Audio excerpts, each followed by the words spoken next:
everyone, and welcome back to the Chat with T podcast. I'm your host, T. I hope all is well with you.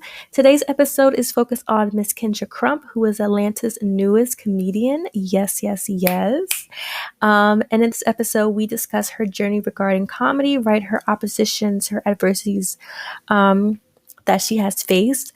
Also, some words of encouragement to anyone else out there who is in a similar field. Hello, hola, ¿cómo está?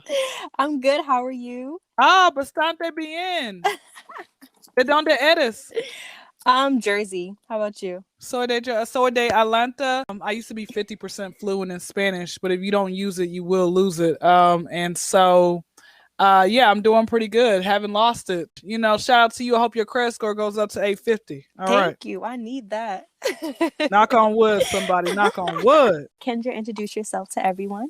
Yes, guys. My name is Kendra Crump, aka the HNIC, because I am the head nigga in charge. Put some respect on my name. I'm so much of the HNIC that I actually have my Wi-Fi network name as that, and no, none of y'all can have the passcode because I don't even remember what it is. All right. And if I did, you still couldn't have it. I'd actually met people who be stealing Wi-Fi. Shame on them. Y'all gonna need to get banned. Get your own Wi-Fi, man. But yeah, just a free spirited hippie who loves Jesus Christ, and I'm out here, slapping hoes, pimping names, all whatever. Alrighty, so in your games, these guys play podcast episode. I like that you said we don't turn down head, we turn down head from a bunch of randoms. So when a guy is like too sexual, like way too fast, like is that a turn off for you? And what do you say to them? Yeah, you know what? First off, I say a lot of crazy, things, but what I say is actually the truth. Here's my thing, man. Somebody taught me a long time ago, and I hang out with street people for a reason, okay? And now people are like, Kendra, what you hanging out with the prostitutes, the pimps for? Why not? Jesus hung out with them, and hell, they my protectors, and they hoes are always fun. Back to the story. So, with that being said, I've always been taught that you don't give a woman head unless you really, you know that this is it. You know that this woman means a lot.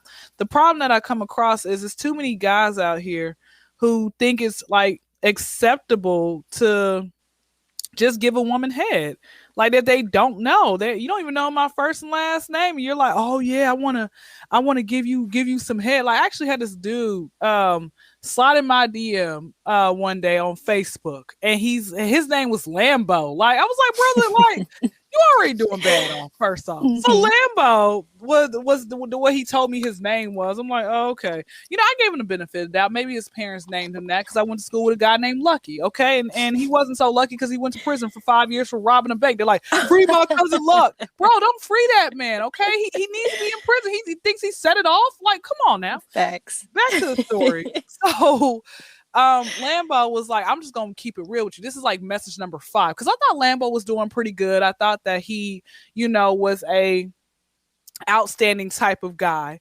because he said, hey, how you doing, what's your name? I'm like, oh wow, okay, cool. But then he said, I'm gonna keep it real with you. Message number 5, he says, I just really just want to give you some head. And I'm like, and when he said that, the horny sense of my brain, made my hoo-ha go to splash waterfall. Then the common sense part of my brain said, horny sense, get out of here, right? So yes, I'm not gonna lie, I had to go flick the beam to that night. But then I thought to myself, Kendra, what the hell is wrong with you? You out here flicking the beam to a person that just randomly slid in your DM and said, I'm just gonna be honest, I just want to give you head, right? His response when I let him, because he said, you know what, I'm gonna make you fall in love with me, honey. This is day number 2, okay. His response to him coming on to me that way was, he said, because your posts be making people think that you want something and you probably don't. Listen, my posts on Facebook, they are very spiritual, they're very sexual, they're very inspirational. It just depends on what I'm feeling that day. So what are your thoughts on like this whole situationships and like the talking stage? Like, what do you think about all that? Situationships are very, don't even need to happen, because it's like that to me is something that is very, it could be deadly, it could be toxic. I think people need to just call it what it is. Do you want a relationship, or are we just going to be friends with benefits? And after, I'm done, you're done. You go home. There's no laying up with each other. There's no let's go get some ice cream together. There's none of that. But the problem that happens is so many different people and I've been one of those people where I'm like, oh yeah, he must really like me or whatever else it may be, and he wasn't thinking the same thing, or they'll just tell me what I want to hear, type of thing. So yeah, situationships is something that should not happen, because I've come across people who keep breaking up and getting back together as if they're in a real relationship and they're not even one. You should not just try to put all your eggs in one basket. My biggest issue is that I would sit here and think that this person's going to be my forevermore. And then, like I said, they only last about a week or two. Like, guys don't last long with me. And it's not because something I've done. It's because of them, what they have said, what they have done to me. I think it's good to just date multiple people, know what you like and what you willing, what you're not willing to put up with and everything else like that. Yes, I love that. And do you think that there's like a cutoff time when it comes to dating? You mean like if you guys are just still going on just little dates here and there and there's no title? I'm a little old school, but I feel like the man, as a man, he should be able to be like, okay, so what are we? Like, I don't want to feel like I got to be the man and the woman in a relationship. Like, you the one who over here, like, I need you to apply pressure. Like, we over here chilling every day. Like, what are we doing? Yes. So I think maybe after 3 months, by day 91, he needs to ask, like, okay, so what are we? And then she has to say, we're just ordinary people. I love that. I feel like guys aren't doing that anymore. And they're kind of just stringing you along. And then women are just kind of overplaying their role as girlfriend or as wifey. Of course. And we need to, get back that power and not do that.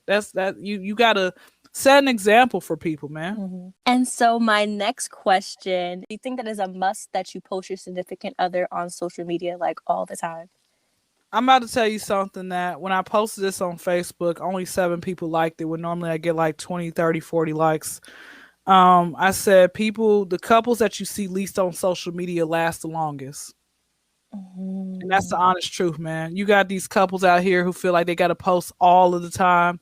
They post, oh yeah, me and Bae, we're out here, going for a walk. Me and Bae, like, we just washed our hands together.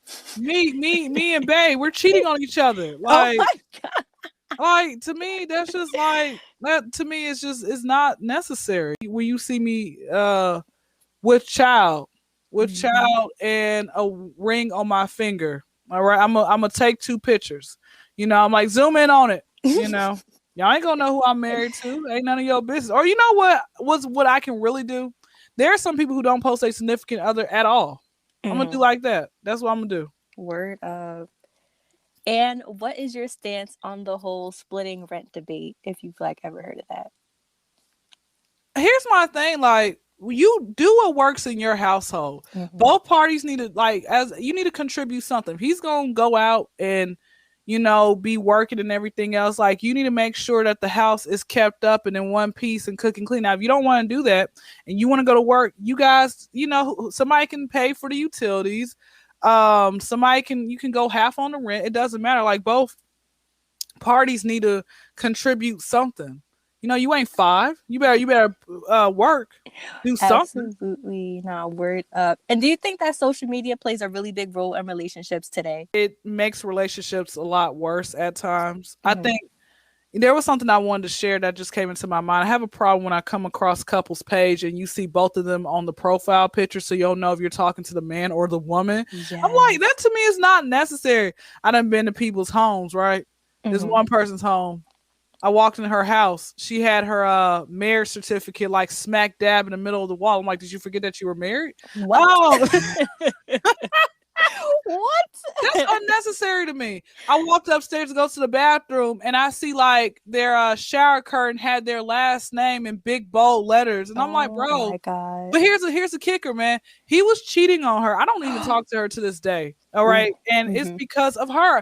Look, sis, let me tell you something. It's not me. Okay. It's always other people. I'm telling you the truth. People are like, Kendra, I know something's wrong with you. The only thing that's wrong with me is when I get upset, I want people to die. Okay. But then everybody wants that. All right. Let's just keep it real. When somebody's done pissed you off so bad, you want them to die, right? Everybody. It'd be like that. No, I feel you on that. Come on now.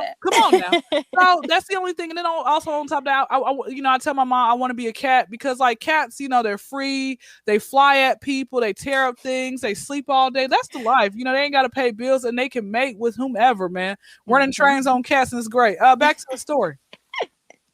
But no, let me tell you what happened. Prior to them getting in a relationship, like he's like 10 years older than her, okay? And which makes him kind of a predator, but I mean, hey, neither here nor there. He was cheating on her. I remember he told me, and I don't know how true it was, but he would tell me that they would get into physical altercations, you know, during the entire time. She's like, well, let me ask you something. Did he ever tell you to talk about his son? Like, did he ever talk about taking care of his son? I said, no. He's like, he doesn't take care of his son. He has all these issues. But she decided to get in a relationship, marry this man, everything, because she felt like God forgot about her. You know, and so many men and women will make that mistake thinking that God has forgotten about them. So they go end up being with whomever, right? And she wanted to be pregnant and she wanted to have a family and all this type of stuff. And one thing I realized is he was just very disrespectful and all of that type of stuff, right? What type of friend is that? Like I'm invited to the big things in your life that everyone and they mama can be invited to, but I can't be invited to the small things. Well, it was here at my apartment. I didn't have enough room. Oh, bullshit. Okay, you can make some room. Okay, cut the freaking. If you know, Kendra, if you weren't my friend, I wouldn't be inviting you to my house, to my sanctuary, letting you meet my child. You know how many people who call me their friend, whose homes I've been to, whose kids I done met their mama and everything. Okay, cut the freaking crap, woman. You know, but once I had, you know, let her know, you know, I guess she really took offense to that and she blocked me off everything. Oh my God. She did not like what you had to say. Talking at her, I was just talking to her and I was letting her know, I'm like, if we're friends, I've known you for 4 years. If we're friends, I don't know nothing about you. You keep saying that you're a secretive person. Bro, I don't be friends with secretive people. Now, one thing I do realize, sis, is that everyone should not know everything about you. Absolutely. But you should open up something like what are we gonna sit here and talk about? You and your home growing up in New York. I said, hey, why'd your grandmother take care of you? Oh, I don't want to talk about that. Oh, okay. So you said that you had a list of the type of man and you had deal breakers. What were those deal breakers? Oh, I don't remember. Woman, come on now. The deal breaker, you married to him. Okay, cut the crap. So yes, back to the story. Which I don't remember what the initial story was, but yeah, like I said, when it comes to couples, I think, like I said, some things are unnecessary. I think it's cute when you go to a person's house and on the door knocker, it like has their last name. I think that's cute. That's old fashioned. I would do that. But ain't no way I'm gonna sit here, have you in my profile picture. Ain't no way we gonna like have a blow up picture of ourselves on the shower curtain. I'm not doing that. Like you all these like posters from back in the day, you all over the wall. Honey, I'm not doing that. It's that, to me, at that point, is overkill. All right, our next segment is focused all on you. So, as a Black woman in entertainment, what is your experience like? Well, which entertainment? Because I used to work at the booty club. Psych. Anyway. I was gonna actually be a stripper, right? And then I realized I got 2 left feet. I was gonna be a stripper in history, bringing home pocket change. You would have thought I was working for a nonprofit organization. So my experience with entertainment, people want you to pay them to promote you. People want you to sleep with them. People want to give you the runaround. People really just do not care, man. Like, at all. They are some horrible creatures. You know, and one thing I always tell people, you got to keep going after your dreams no matter what, because people will let you down. People are going to forsake you. People are going to do a lot of different things.